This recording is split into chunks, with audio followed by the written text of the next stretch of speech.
Alright, cool. Let's get started with this shit. Okay. How do I really explain this? So, I took two trades today. I think that they were both kind of mid, which kind of sucks. Where am I at? Damn. Okay. So I'm down 500 on the day on the week. I've took a loss yesterday for like 150 around there. So I'm down, yeah, like 150 on the, or 500 on the week. So that's kind of tough. But, we keep moving. We keep moving. Today, into this situation we've got here, I think my high time frame bias was looking into the way. Sorry. My my high time frame bias was looking in the way of what was going on in real time, or I guess on the smaller time frames, which in this case, this 4 hour gap gets respected, and it is closing through a 1 hour gap here. And my issue with this is on the higher time frames, it is pretty bearish, but there's a very bullish reaction here, and the same can be said on ES. Here,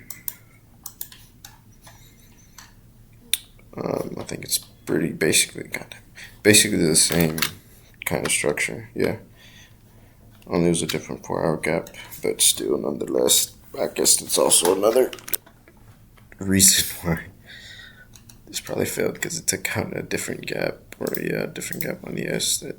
Oh wait, did it? Nah, it's the same one. Okay, so essentially, off this reaction of all on this internal low, it was very, very bullish reaction here, and ES ended up taking all those highs and also tapping into a 1 hour here. So honestly, I probably should have waited. I think that was kind of my issue. But all of this pretty much got random. I guess that's more important for the second trade. But I think it was here, yeah. So here,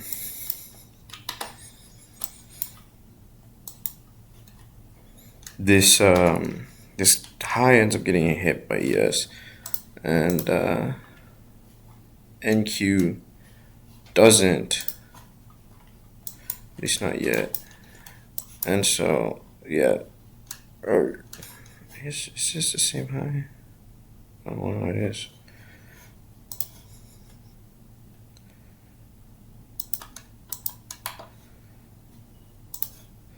Honestly, really wasn't a good trade now that I think about it. I mean, what it really was, they're sponsoring this.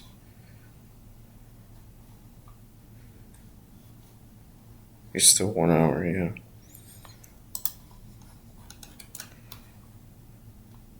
Oh, that was for a different one. That was for the second. Okay, yeah. So this is a 4 hour that starts here, and it didn't get hit, but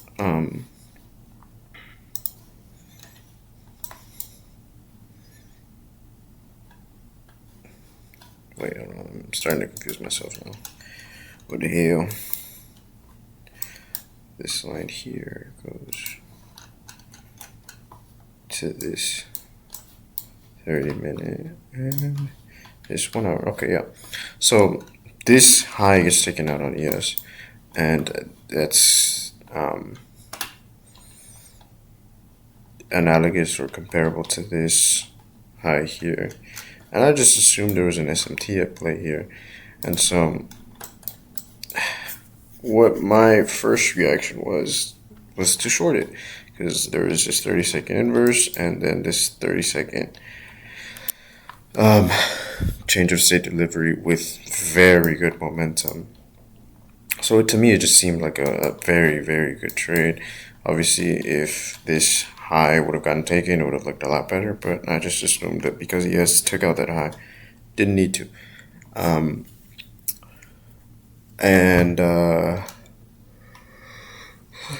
I say, this was a 4-hour gap that was already, or a 1-hour gap on, this is a 4-hour gap on NQ and a 1-hour gap on the ES.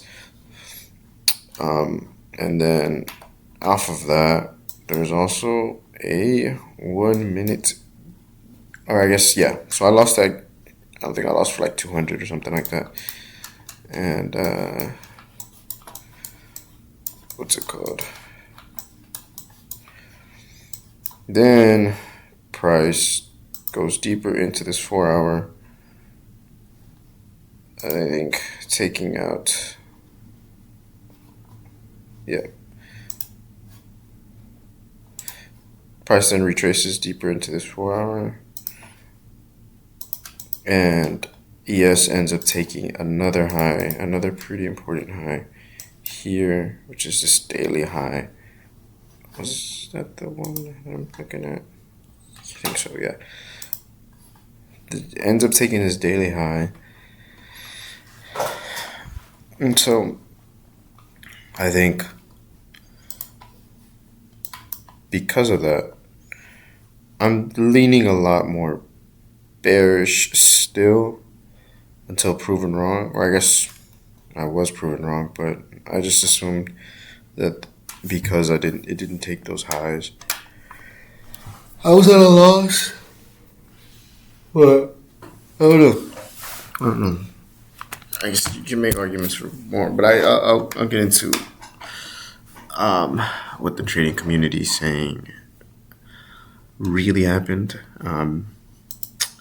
So I'll get into that after. I'm really all over the place with this. I can really explain wins really well, but I can barely explain my losses so well. I guess I'm probably trying to make excuses for myself or something. I don't fucking know.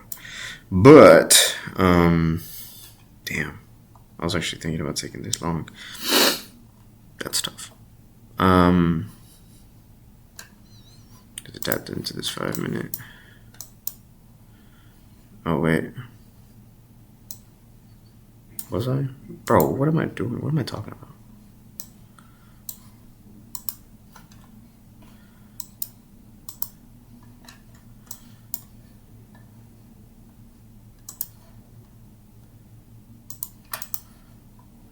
Am I tripping? I think I'm tweaking.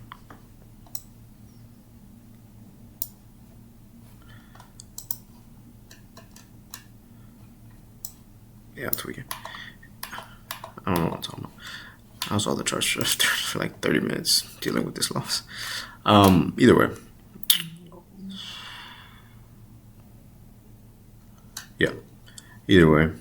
Then ES then takes this other high whilst MQ is still in this 4-hour gap. And so from there, there's a very bearish reaction here with the inverse of a 1 minute here with very good momentum, and I decided to put 4 contracts on this. There's just 2 executions here because I entered with 3 and then entered with 1 more. But essentially here, just get cooked. And like I said, I think the main reason or the main thing people are talking about as to why you should have been, what the fuck, bro? I hate when my chart does that shit. The main reason people are sort of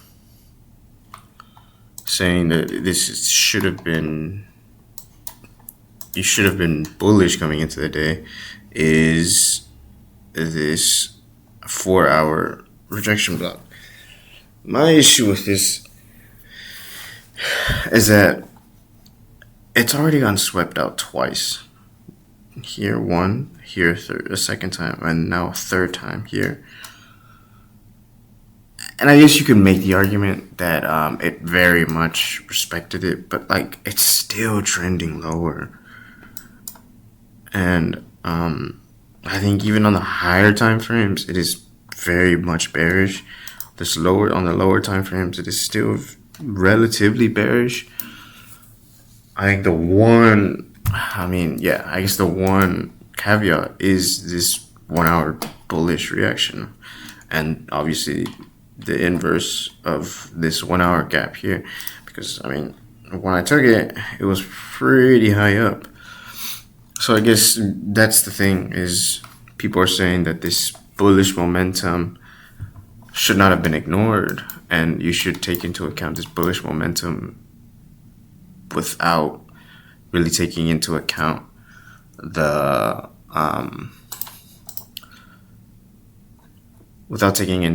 higher time frame bias, which is essentially what I believe. Obviously, this higher time frame bias doesn't have to play out right now because it's on the daily chart, so this can take 2-3 days to continue going down, and can manipulate for an entire day if it really wanted to, because of obviously it being a higher time frame bias. So there's that argument as well. And yeah, I mean, it does continue just to pump. I guess that's a very clear sign. I'm not saying that I'm right or wrong. It's just kind of my thoughts. I think, or I guess I'm right and people are wrong. I mean, people are saying this of years of experience on the charts, but it does make me question things a little bit. I think it's something that I have to take into account in the future, because also they said that there was 50% of this range that got hit. Now, this is the thing. My issue with this is just, my thing is, what do you count as the top or bottom of the range? Because if you count this bottom to be the range, 50% doesn't get hit. But if you count this 4 hour to be the range, which it kind of isn't either, because there's a 4 hour low implemented here.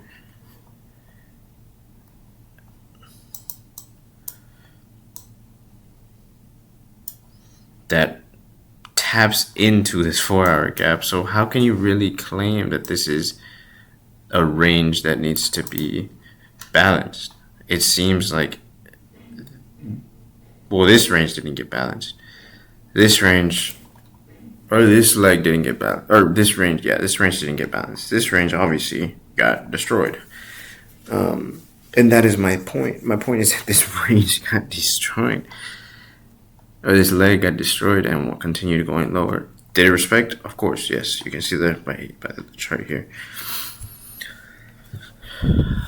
But what ranges do you respect and which ranges do you neglect is the question.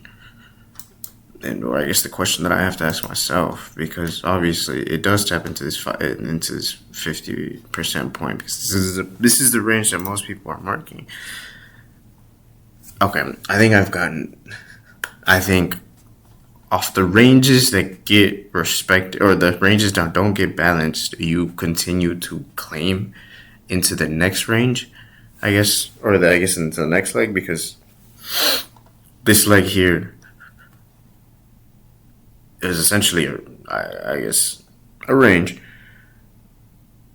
Then it comes back down, doesn't obviously come back all the way down to balance the range, and goes back up, and then until it comes back down. So this part is I guess because it didn't get, I guess my point is because it didn't get balanced, you then add it to the next one, because here, this range gets balanced. This range gets balanced. And so then you make then you can make another argument. At least I'm making this now on the spot, which I kind of assumed was also right. You are also in 50% of this range as well. And you respect this daily gap.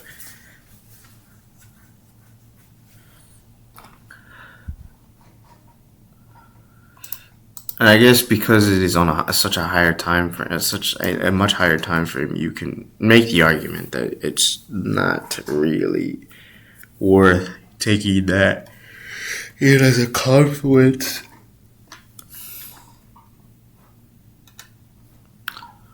So I think these larger, I mean, yeah, it is, yeah. Okay, I see the issue.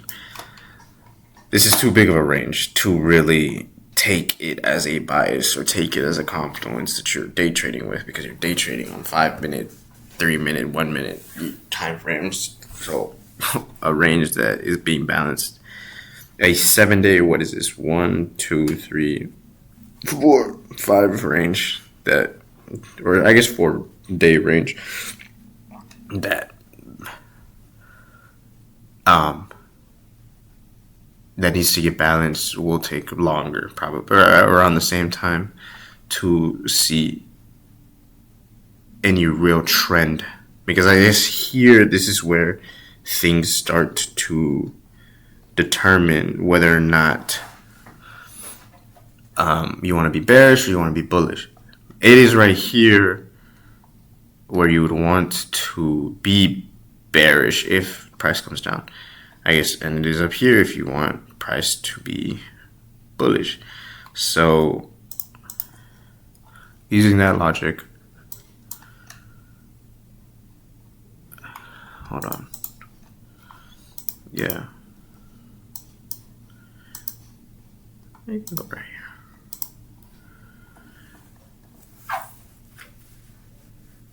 Using that logic, you kind of go into this 1 hour range here or this 4 hour range here, and this is your deciding point. Once it closes here, obviously you can be more bearish.